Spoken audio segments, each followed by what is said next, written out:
जब भी कोई छोटा बच्चा सॉफ्टवेयर बनाता है, मूवी में अच्छी एक्टिंग करता है या कोई कंपटीशन में फर्स्ट प्राइज जीत कर आता है, तब सब तालियों से फूल माला से स्वागत करते हैं। लेकिन वही बच्चा यदि धार्मिक क्षेत्र में कोई बड़ा तप आदि करे तो हम में से कई लोगों को तकलीफ होने लगती है। अनुमोदना तो बहुत दूर की बात, बच्चों को स्पिरिचुअलिटी में एंकरेज करने वाले गुरु भगवंतों को मन ही मन कोसते हैं। इसका हिसाब किताब कुदरत कैसे करेगी वो तो कुदरत जाने, लेकिन आज बेझिझक बिना किसी डर के हम छोटी उम्र लेकिन बड़ी सोच और बड़े बड़े टारगेट्स रखने वाले एक महान व्यक्ति से मिलेंगे। मुमुक्षु तीर्थ भाई सातुंदा, जिनकी दीक्षा 2 दिसंबर को चेन्नई में है। तीर्थ भाई के बारे में जानने के बाद शायद ही कोई ऐसा व्यक्ति बचेगा जो इनकी अनुमोदना न कर पाए। तीर्थ भाई के पिता का नाम मनीष भाई। जब तीर्थ भाई 5 साल के थे तब पिता मनीष भाई परम पूज्य आचार्य भगवंत श्री तीर्थ भद्र सुरेश्वर जी महाराज साहिब की निश्रा में उपध्यान में अढ़ारिया करने शाहपुर मानस मंदिर में जाने की तैयारी कर रहे थे।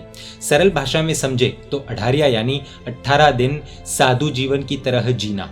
तब तीर्थ भाई ने जिद पकड़ ली कि मुझे भी पापा के साथ जाना है। माता हेतल बहन ने मना कर दिया क्योंकि तीर्थ भाई की स्कूल चालू थी। मनीष भाई के 2 भतीजों ने उसी समय जिद करनी शुरू कर दी कि हम चाचा जी के साथ यानी मनीष भाई के साथ जाएंगे।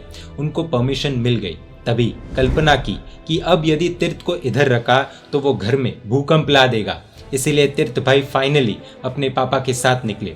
मानस मंदिर पहुंचे, गुरु भगवंतों से मिलना हुआ, वंदन किया। पूज्य तीर्थ तिलक विजय जी महाराज साहिब ने मजाक मजाक में कह दिया कि तीर्थ उपध्यान करने आए हो क्या? जाओ उपध्यान की किट लेकर आओ और उपध्यान में प्रवेश कर लो। गुरु भगवंतों के मजाक में कहे हुए शब्दों से भी जिंदगी एक नया मोड़ ले लेती है। तीर्थ भाई आयोजकों के पास गए और किट लेकर आए और सीधे उपध्यान में प्रवेश कर लिया। गुरु भगवंत भी हैरान रह गए कि 5 साल का बालक उपध्यान कर भी पाएगा। पिता मनीष भाई ने तो सिर्फ अढ़ारिया करने का विचार किया था, लेकिन जो माहौल बना वो देखकर मनीष भाई और तीर्थ भाई ने ही नहीं बल्कि मनीष भाई के 2 भतीजों ने भी पूरा उपध्यान कर लिया। पूरा परिवार हैरान रह गया। उपध्यान के बाद मालारोपण का दिन आया, लेकिन तीर्थ भाई ने परिवार के सामने फिर से एक जिद पकड़ ली कि आप सब मुझे गुरु भगवंतों को सौंप दीजिए, मुझे गुरु भगवंतों को वोहरा दीजिए, तभी मैं माला पहनूंगा। पिता मनीष भाई और माता हेतल बहन की एक नहीं सुनी और आखिरकार तीर्थ भाई की जिद पूरी करनी पड़ी और माता पिता ने अपने एक ही पुत्र को गुरु भगवंतों के चरणों में समर्पित कर दिया। यानी आश्वासन या वचन दे दिया कि जब भी गुरु भगवंत कहेंगे तब तीर्थ भाई को वोहरा देंगे, क्योंकि अभी उम्र बहुत छोटी थी लेकिन भावना बहुत बड़ी। इसके बाद घर पहुंचे और अब स्कूल का टेंशन सताने लगा। स्कूल गए और प्रिंसिपल को जब पूरी जानकारी दी कि तीर्थ भाई ने किस तरह से उपध्यान तप कर सबका नाम रोशन किया है, तब पूरी स्कूल के सामने तीर्थ भाई का बहुमान किया गया, सम्मान किया गया और अनुमोदना की गई। कुछ समय के बाद जब आचार्य श्री घाटकोपर मुंबई में विराजमान थे, तब मनीष भाई ने 36 उपवास की अद्भुत तपस्या की थी और तभी तीर्थ भाई ने 28 यानी कि 8 उपवास कर दिए थे। यदि बच्चा गलत जिद करे और उसकी बात नहीं मानी जाए तब तो समझ आता है कि भले के लिए है, लेकिन यदि बालक अच्छे कार्य के लिए जिद करे तो मना भी कैसे किया जाए। 7 वर्ष की उम्र में पर्यूषण के दौरान तीर्थ भाई गुरु भगवंतों के पास 64 प्रहरी पौषद करने गए थे, यानी कि सब 8 दिन पौषद में रहना। इस पौषद के दौरान 102 डिग्री का बुखार आ गया था। गुरु भगवंतों ने देखा कि तीर्थ भाई को बुखार है तो परमिशन नहीं दी, पचखांड नहीं दिया। तीर्थ भाई को अपने बुखार से ज्यादा पौषद करने की इच्छा थी। तीर्थ भाई कह रहे थे कि मुझे पौषद करवाओ, लेकिन गुरु भगवंत मना कर रहे थे। आखिर करना क्या?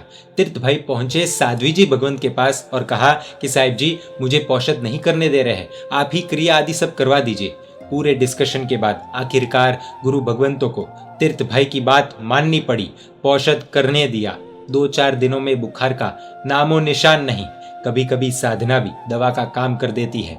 संघ के ट्रस्टीज आधी रात को तीर्थ भाई को देखने आते, उनकी हेल्थ का पूरा ध्यान रखा गया था। वेकेशन के समय में हम में से कई लोगों की इच्छा होती है घूमने जाना, दोस्तों के साथ टाइम पास करना या घर पर टीवी मोबाइल के सामने बैठ जाना, लेकिन तीर्थ भाई छोटी उम्र से ही काफी मैच्योर्ड है। वे वेकेशन में गुरु भगवंतों के पास पढ़ाई करने जाते थे। एक सोच आती है कि साधु साध्वी जी भगवंतों के पास वेकेशन, न एंजॉयमेंट, न फन, न गेम्स, सिर्फ पढ़ाई और प्रवचन।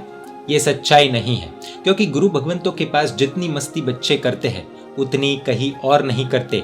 लेकिन इसी मस्ती में कई बार जिन शासन के भविष्य का एक सूरज उगता है जो भविष्य के महान आचार्यों को जन्म देता है।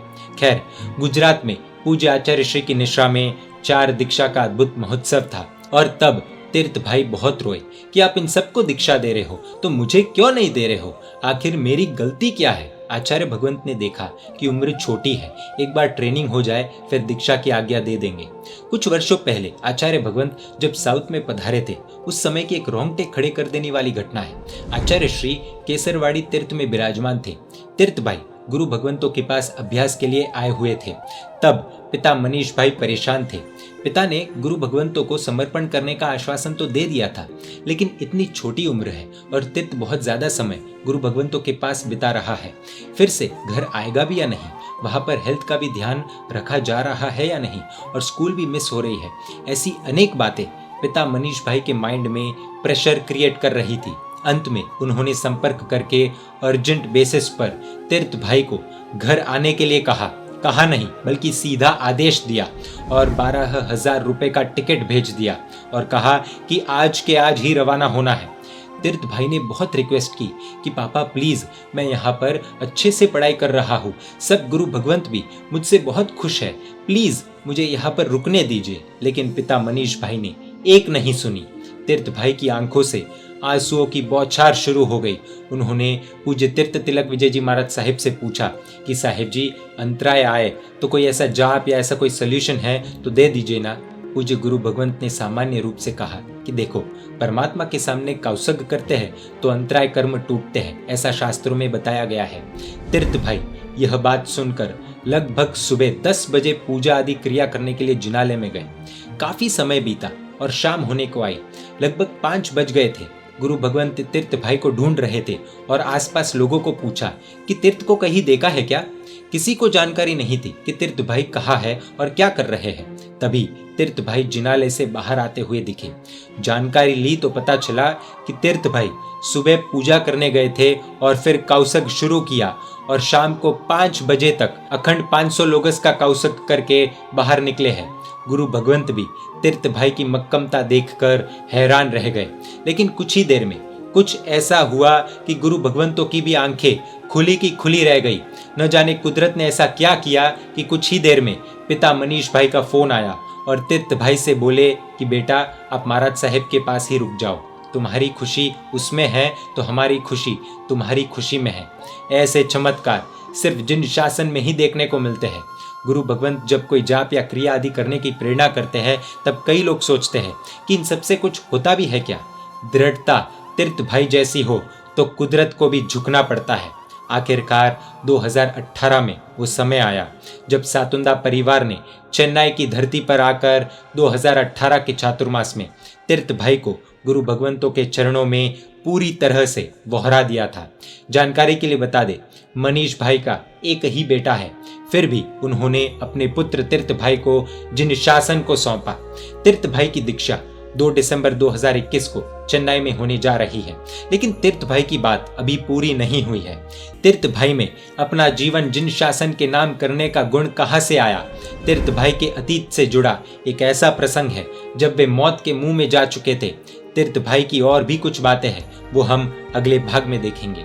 जैन मीडिया पर ऐसे वीडियोस आते रहेंगे। देखने के लिए आपको Jain media YouTube channel subscribe कर नोटिफिकेशंस के लिए बेल आइकन प्रेस करना होगा। आप हमें फेसबुक और इंस्टाग्राम पर भी फॉलो कर सकते हैं। परमात्मा के आज्ञा विरुद्ध कुछ भी कहा हो तो मिच्छामि दुक्कडम। जय जिन शासन, जय महावीर।